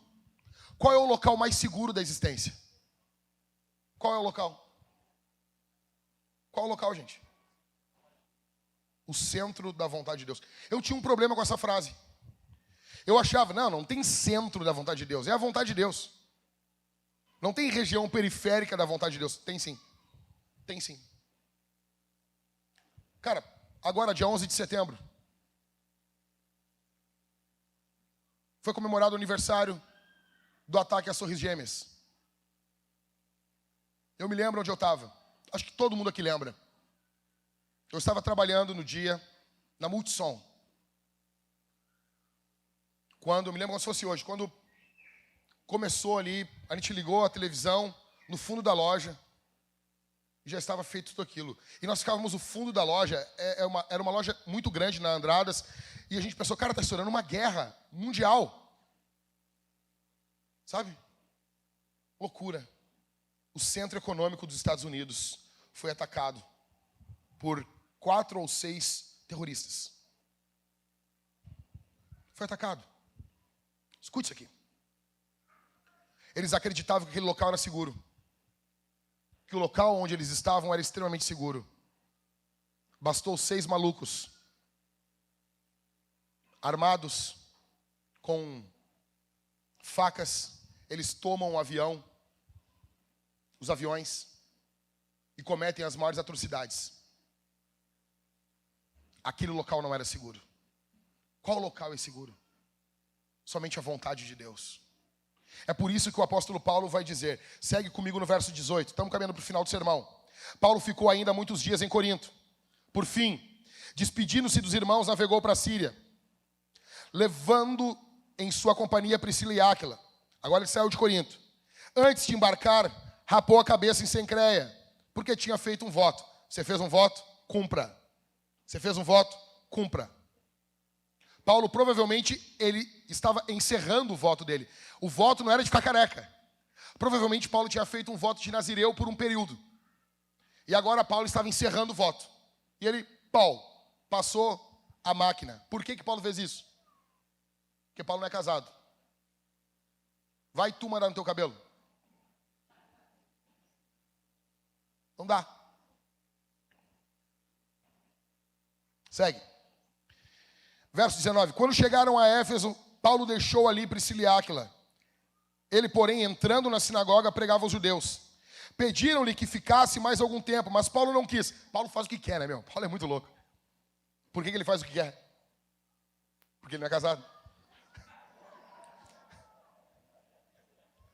Ao se despedir, disse. O que Paulo falou? Verso 21. Ao se despedir, disse: se Deus quiser, virei visitá-los outra vez. E semana que vem a gente vai ver que Deus quis. Paulo segue viagem, passa por Éfeso, retorna para Antioquia depois de 2 anos. E ao ir para Antioquia, ele diz: se Deus quiser, eu vou voltar. Paulo tinha certeza que o que comandava a vida dele era a vontade de Deus. Eu estou encerrando aqui, mas eu quero lembrar você 12 coisas, bem rápido, mas bem rápido mesmo. Olha para mim. Quantos querem aqui conhecer a vontade de Deus? Levanta a mão. De verdade, levanta a mão. Levanta a mão. Olha para mim aqui. Eu vou te revelar agora aqui a vontade de Deus. Eu vou revelar para você a vontade de Deus. De verdade. Se tem coisas que eu amo na Bíblia, eu amo na Bíblia. Eu amo na Bíblia. Tem coisas que eu fico louco na Bíblia. Tem coisas que eu leio e eu fico, cara, isso é demais. Eu já estourei uma champanhe uma vez num culto com vocês. Porque uma coisa que eu fico abismado na Bíblia é quando a Bíblia diz como Deus é. E de forma clara. Porque o Senhor vosso Deus é assim. Aí vem as características. Eu disse, cara, isso é muito louco, meu. É muito claro, assim. Isso é muito fera, meu. Porque o Senhor Deus é assim. Não tem porque não tem um bagulho escondido. Porque tu só vai conhecer Deus dessa forma. Sabe? Tem muitos pregadores que gostam de fazer isso. Deus está revelado em Cristo. Outra coisa, eu amo. Lá em Mateus. Se lembra? O nascimento de Jesus foi assim. Estando Maria grávida. Cara, isso é muito louco, cara. Como as pessoas ficam fazendo, né? Tipo, no History, já teria um ET junto lá. Como que foi o nascimento de Jesus? E fazendo várias teorias. A Bíblia, o nascimento de Jesus foi assim. Tipo, eu amo as coisas que são as claras. Então, no que envolve a vontade de Deus, muitas pessoas ficam assim, qual é a vontade de Deus? Qual é a vontade? Vamos descobrir. E daí vamos mergulhar nos rios do Espírito para descobrir a vontade de Deus. Olha só isso aqui. Eu ainda vou escrever um livro sobre isso. A vontade de Deus. Olha comigo. O que Deus quer que saibamos sobre sua vontade? Primeira coisa, sobre a vontade de Deus que eu vou te revelar aqui. Quem faz a vontade de Deus, persevera. 1 João 2,17. Ora, o mundo passa, bem como seus desejos. Mas aquele que faz a vontade de Deus... Olha aí, cara. Já estamos sabendo um negócio da vontade de Deus. Quem faz a vontade de Deus, permanece. Quem não permanece, é porque não fez a vontade de Deus. Ok? Tu não deu um pulo, cara. Porque tu não deu um glória, não deu um grito. Se tivesse um cara aqui revelando o teu CPF, tu ia ficar tudo feliz. Imagina o cara, o teu CPF é 548 e o cara... É muita carência, né, cara? É muita carência. Nada contra dons de revelação, eu acho fenomenal isso. Mas revelar CPF, revelar RG, eu ainda vou fazer mais de um RG. Sabe que pode ter um por estado, né? Você sabe disso, né, gente? O cara vai revelar meu RG e dizer de qual estado. Então, olha, isso é a Bíblia. Primeira coisa, quem faz a vontade de Deus, persevera. Segundo, a vontade de Deus é que tudo aponte para Jesus. Efésios 1, 9 e 10. Ele nos revelou o mistério da sua vontade, está revelado. Segundo o seu propósito que ele apresentou em Cristo, de fazer convergir nele, na dispensação da plenitude dos tempos, todas as coisas, tanto as do céu como as da terra. O que Paulo está falando, o jeitão de Paulo falar aqui, é que no concluir da história, tudo vai convergir para Jesus, para a glória e para a fama de Jesus. Ou seja, essa é a vontade de... Vamos, crente, acorda? Ou seja, se a vontade de Deus, verso 9, ele nos revelou o mistério da sua vontade. Se a vontade de Deus é que no final dos tempos tudo aponte para Jesus, eu já quero começar a viver o final dos tempos agora. Eu já quero que a minha vida aponte para Jesus agora. Eu já quero que o centro da igreja seja Jesus agora. Por quê? Porque essa é... Por que Deus abençoa a nossa igreja? Porque a gente entendeu a vontade de Deus. Porque Jesus é o centro. Não somos nós. Você e eu vamos ser esquecidos. Quando todas as eras se passarem, quando estivermos diante do último alvorecer da história, Jesus ainda será glorificado e lembrado por todos os tempos. Todos os joelhos se dobrarão perante Ele. Por quê? Porque Ele nos revelou o mistério da sua vontade. Tudo deve apontar para Jesus. Paulo está firmado na vontade de Deus. Por que Paulo diz para eles: olha, se for da vontade de Deus eu vou voltar aqui? Porque ele sabe que a vontade de Deus é poderosa. Se Deus quiser. Terceira coisa que Deus quer que você saiba: obedecê-la é a marca dos salvos. Obedecer essa vontade é marca, define quem são salvos. Mateus 7:21. Nem todo que me diz Senhor, Senhor entrará no reino dos céus, mas aquele... Ou seja, Deus tem uma vontade. E a vontade de Deus é que você obedeça à vontade dele. Você está disposto a conhecer a vontade de Deus aqui para quê? Para ficar com a cabeça cheia de teologia ou para ter uma vida piedosa? Para ter uma vida que conhece a Jesus? É por isso que reformados de internet não servem. Porque os caras muitas vezes estão decididos apenas a discutir, a debater. E eles não têm as mãos com calos e os pés sujos no chão da igreja local. Quarto, é o prazer daqueles que possuem a palavra de Deus. Salmos 48.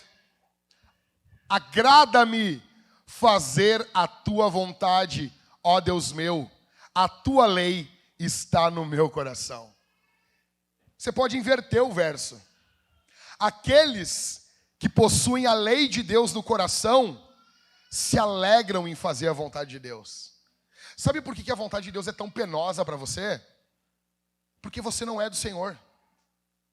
O apóstolo João diz: os seus mandamentos não são pesados. Ser pesado é os mandamentos do mundo. Os mandamentos do Senhor são leves, o fardo do Senhor é leve, é suave. Quinto, ela deve ser o guia das nossas orações.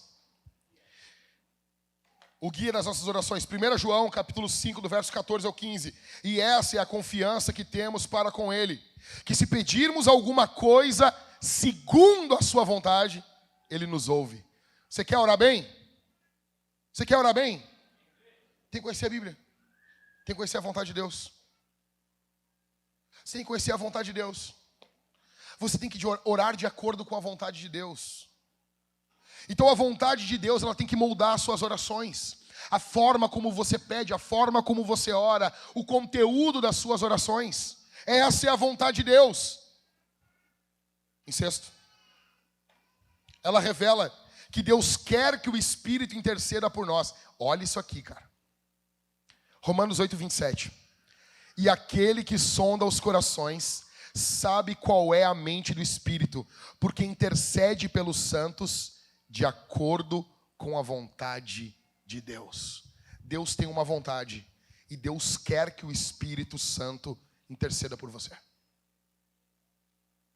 Cara, dá um glória a Deus aí, velho. Tu tá gelado, cara. Tu parece o Senhor Gelo do Batman. Tá congelando as pessoas do teu lado aí. Olha isso, cara.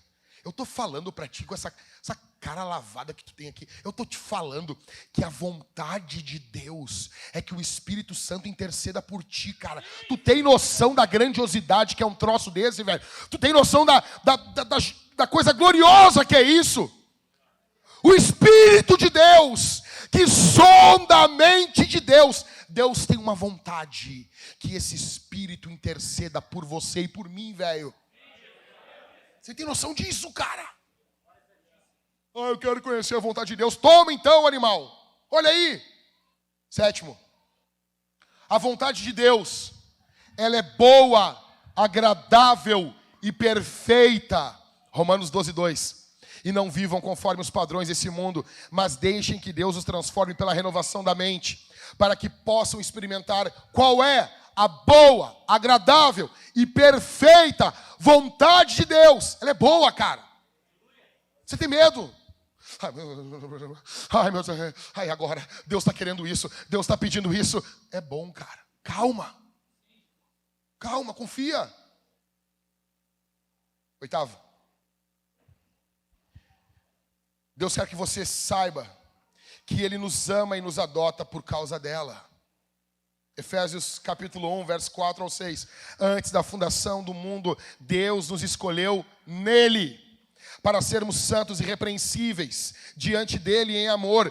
Nos predestinou para ele, para sermos adotados como seus filhos por meio de Jesus Cristo, segundo o propósito da sua vontade.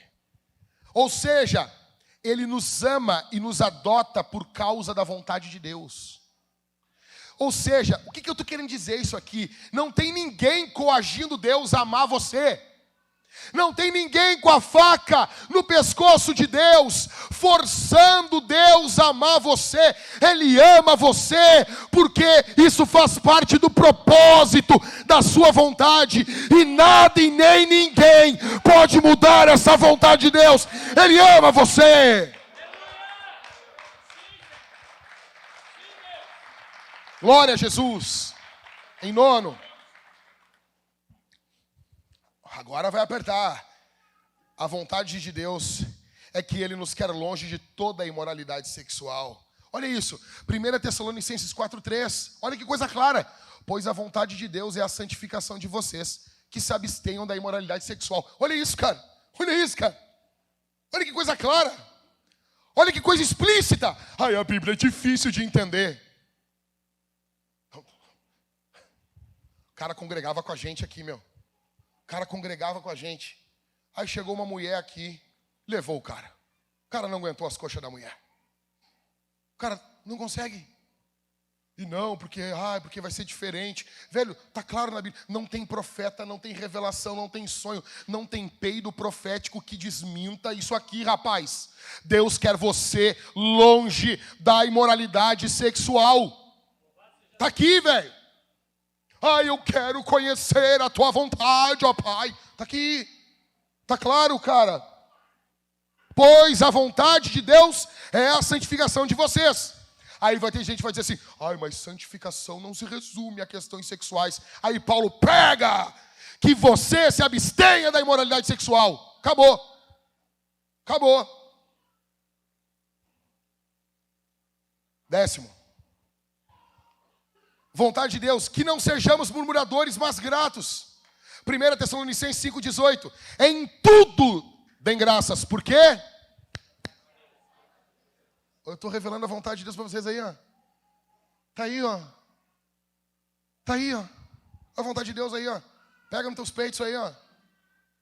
11º. A vontade de Deus é que o nosso testemunho de bondade cale os ímpios. 1 Pedro 2,15, porque assim é a vontade de Deus, que pela prática do bem vocês silenciem a ignorância dos insensatos. Você vai ser tão bom, tão cheio do Espírito, que quando o ímpio estiver na tua frente, você vai agir com bondade com ele, o cara vai ficar até constrangido até nesse momento. Bah, isso aí até me constrange. Eu estava falando mal de ti, te detonando e... Entendeu? Você vive como um salvo. Você vive como um salvo. A gente está andando de carro. Eu dirigia meu carro como um ímpio. Aí Jesus foi me santificando. Aí demorou alguns anos. Nasceu minhas filhas. A gente vai ficando tendo mais noção. Eu estou começando a dirigir que nem um salvo. Tá? Eu não quero dirigir que nem pastor, porque pastor é tudo louco. Tudo louco. E eu estou começando a dirigir meu carro como um salvo. E Thalita e eu andando de carro, quando vê uma pancada atrás. Pau! Eu desci do carro bem rápido. E, cara, quando eu desci, o motoqueiro arregalou os olhos assim. E eu grudei o guidão dele e disse assim, tu tá bem, cara? Ele, tô. E arrebentado meu para-choque ali. E eu, tô. Tu tá bem mesmo, cara? Tô. Daí juntei a peça da moto dele que caiu, entreguei. Cara, precisa de alguma coisa? Quer que eu te leve no médico? Ele, não. Então vamos orar aqui agora. Tá. Aí eu orei por ele. Cara, mas eu bati no teu carro ali, quebrou ali. Fica em paz, meu. Tu tá bem, meu. Tô bem. Vai em nome de Jesus. Vai. Olha só, se um dia tu vê eu na rua, agarrado, já aconteceu isso, mas faz tempo. No pescoço de um cara, já faz tempo. Eu era pastor, mas Jesus perdoa, pastor, também. E eu tava agarrado no pescoço. Se um dia tu vê eu agarrado no pescoço de alguém, e alguém agarrado no meu pescoço, esse é o Jackson. Se um dia tu vê eu na rua, preocupado com o motoqueiro, esse é Jesus. Não sou eu, é Jesus na minha vida. E assim a gente cala a maldade dos ímpios. Deus quer fazer isso na tua vida e na minha. Terminado. Último. Deus quer que você saiba que a vontade de Deus é fortaleza para nós. Encerrando. 2 Crônicas 27:6. Assim Jotão se tornou cada vez mais poderoso, porque dirigia os seus caminhos segundo a vontade do Senhor seu Deus. Paulo disse: se Deus quiser, eu vou voltar aqui. Paulo estava confiando na vontade de Deus. Eu pergunto para você: você confia na vontade do Senhor? Você confia na vontade de Deus para a sua vida? Você confia na vontade de Deus para o seu futuro? Você confia na vontade de Deus para o seu presente hoje? Você confia que o seu passado não foi um acaso? Que Ele pode ressignificar as suas dores e as suas angústias? Você quer entregar a sua vida a Jesus hoje? Você quer entregar os seus caminhos para o Senhor hoje? Você quer que Jesus tome conta da sua vida? Jesus chama você hoje para entregar a sua vida para Ele. Você que está aqui nos visitando hoje, ouvindo esse pregador limitado, ouvindo esse pregador fraco pregando para você, gritando nos teus ouvidos. Eu grito. Sabe o que eu grito? Eu grito porque você não está gritando. Eu choro porque você não está chorando. Eu estou falando aqui, eu estou chamando a sua atenção, porque eu amo você e eu quero que você vá para o céu. Jesus tem um propósito na sua vida. Arrependa-se dos seus pecados, confie em Jesus, se entregue a Jesus, abra mão agora, confesse os seus pecados, jogue limpo sobre quem você é. Abrace a vontade de Deus, seja humilde, peça perdão para o seu marido. Peça perdão para sua esposa, peça perdão para os seus filhos, confie na vontade de Deus. O apóstolo Paulo estava confiando na vontade de Deus. Deus deu 4 encorajamentos para ele. Deus encorajou Paulo com um time. Deus deu um time fabuloso para Paulo. Deus encorajou Paulo com oposições. Deus encorajou Paulo com as palavras de Jesus. E Deus encorajou Paulo com a certeza da vontade dele. Quando eu e você confiamos na vontade de Deus, para nós, para os nossos filhos, a nossa vida fica muito mais leve. Deus quer encorajar você aqui. Deus quer que você saia aqui do culto corajoso, confiando não em você, mas confiando na vontade de Deus. Amém? Se você não é cristão, eu gostaria muito que você nos procurasse depois aqui do culto. Chamasse alguém ali que está com a camiseta de voluntários. Nos chamasse. Dissesse: eu quero entregar minha vida para Jesus. Eu quero confiar na vontade dEle para minha vida. Talvez eu estou pregando para pessoas que estão distanciadas do Evangelho. Você está distante de Jesus. E você sente que o chão está começando a se abrir embaixo de você. E você sabe para onde você está indo. Jesus ama você, Jesus perdoa você, Jesus resgata você, Jesus transforma você, Jesus pega você sujo como você está e Ele limpa você, porque Ele tem prazer em você, porque Ele quer fazer uma nova obra, Ele quer fazer de você um novo você. Ele tem uma obra poderosíssima para fazer e concluir na sua vida. É Ele que começa, é Ele que termina. Ele conhece a sua história, Ele sabe todas as suas dores, tudo que você fez de errado e tudo que fizeram de errado para você. E Ele ama você e perdoa você. Se entregue hoje aqui para a vontade de Deus. Confie na vontade de Deus, não tenha medo. Não tenha medo. Nós vamos responder esse sermão, em primeiro lugar, cantando. Nós vamos cantar a Jesus. Nós vamos fazer um barulho santo aqui, louvando a Jesus. Em segundo lugar, nós vamos comer e beber de Jesus. Nós teremos 2 irmãos daquele lado, 2 irmãos desse lado. Nós vamos sair do nosso banco, nos arrependendo dos nossos pecados, pedindo perdão pelas nossas mazelas. Nós vamos pegar o pão, mergulhar no vinho, cálice bronze, ou no suco, cálice dourado. Olha, ei. A gente faz isso toda semana. É muito fácil você fazer isso no automático. É muito fácil. É muito fácil você e eu fazermos isso no automático. Quem aqui dirige? Já aconteceu alguma vez, Éder? Tu está dirigindo teu carro, aí quando tu vê, Cara, Nem me liguei que eu estava dirigindo. Será que eu passei a 40 no Pardal? E tu fica com aquela dúvida. Já aconteceu, Ricardo? Já aconteceu isso aí com você? E agora? E tu passou a 40. E tu fica, por que acontece isso? Porque a gente faz automático. E a gente pode fazer isso com a ceia. Cear no automático. Não faz isso. Não faz isso. Vem pensando nos teus pecados. Pensa. Pede perdão e pensa no amor de Jesus por ti. Pensa no amor de Deus Pai por ti. Pensa como Deus ama você. Medita como o Pai ama você. Não por causa de você, mas por causa de Jesus. O Pai ama você. Nós vamos cear. Em terceiro, nós vamos nos juntar na missão através das nossas ofertas e dízimos. Nós vamos ser generosos hoje aqui. Tem um campo branco diante de nós, esperando a nossa igreja. E a obra de Deus requer os nossos recursos. E você e eu seremos generosos aqui essa manhã. Nós seremos generosos com o nosso dinheiro. Nós vamos ofertar e dizimar aqui. Nós vamos dar suporte para a obra de Deus. Ali atrás, nós temos irmãs, temos uma irmã e um irmão aqui. É a Daphne aqui? É a Daphne? Que está com a luz aqui na frente. É a Daphne, né? E o Dé.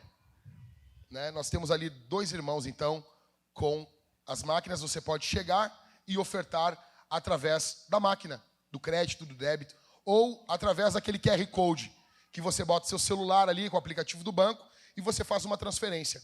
Ou através do método bíblico do primeiro século. Você pega o seu dinheiro e coloca ali atrás, naquele chamado gasofilácio. Faça isso com alegria. E lembre-se do texto de João. Quando a viúva pobre largou a moedinha dela, a Bíblia diz que Jesus estava do lado do gasofilácio. Cara, Jesus é muito cara de pau, né? Imagina o cara largando dinheiro assim, Dário. Largava o dinheiro e Jesus olhava a cara do cara. E olhava a cara do louco. Do lado do gasofilácio. João diz que ele estava observando aqueles que ofertavam. Jesus é Deus. E Ele faz isso hoje também. Quando você e eu vamos ofertar e dizimar, Ele está do lado do gasofilácio, nos olhando e dizendo, tu é cara de pau, hein, meu? Eu estou abençoando a tua vida pra boné, cara. E olha o que tu vai dar para o reino de Deus avançar, hein? Que sem vergonha tu é, hein? Outros Ele diz, isso aqui é uma viúva pobre. Deu do que vai fazer falta para que o reino de Deus avance. Todos os atos de oferta, Jesus está ao lado do gasofilácio, nos olhando, todos nós, olhando também muitos pastores, que acham que porque são pastores, podem deixar de ser generosos, podem ser apegados ao dinheiro. Jesus chama você para ser generoso hoje aqui. Pai, abençoa teu povo. Abençoa teu povo poderosamente aqui. Derrama a tua graça. Derrama a tua obra. Tua obra seja feita no nosso meio. No nome de Jesus. No santo e no maravilhoso nome do Cordeiro de Deus, que tira o pecado do mundo. Que tua graça venha aqui transformar os corações, para que venhamos confiar na tua vontade. Ajuda os meus irmãos que estão aqui a confiar na tua vontade, a receberem encorajamento do Senhor, no nome de Jesus, no nome santo de Jesus. Tua glória, tua graça esteja conosco.